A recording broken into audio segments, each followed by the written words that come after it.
江启臣，我们那个立法院才要去解决这个问题的。空屋税、多屋税、囤房税，这个税不解决没有用的，请大家不要再打假球。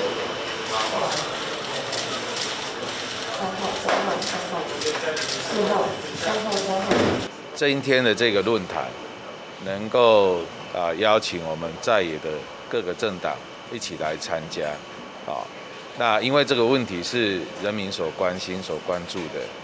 那当然，政策当中，执政党有执政的一个政策。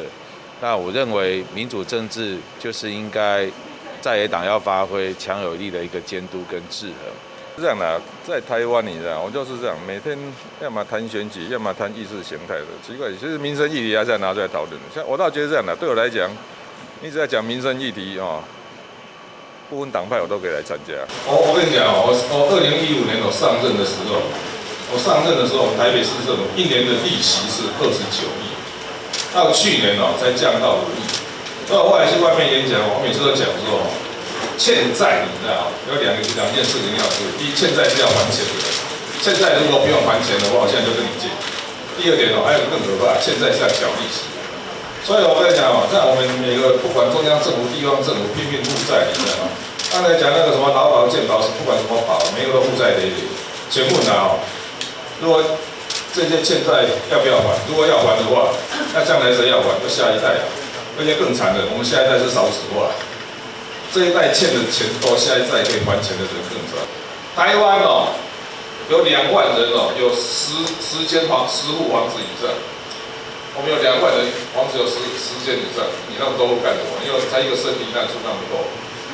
囤房税其实我们那个台北市议会也是一样做打假球送进去也不会过，我也知道不会过了。囤房税的，所以囤房税、公屋税、多屋税这种税率还是要改革。我们目前就是空屋的持有成本太低，所以没有解决。所以结论是这样的公宅就建的慢慢往前盖，那租金要合理的，分级租金补贴这个要做。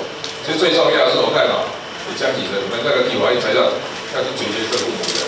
空屋税、多屋税、囤房税，这个税不解决没有用的，请大家不要再打假球。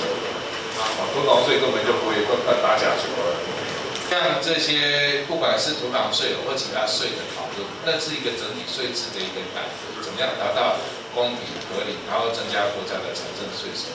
可是中华民国万万岁这件事情大家都知道。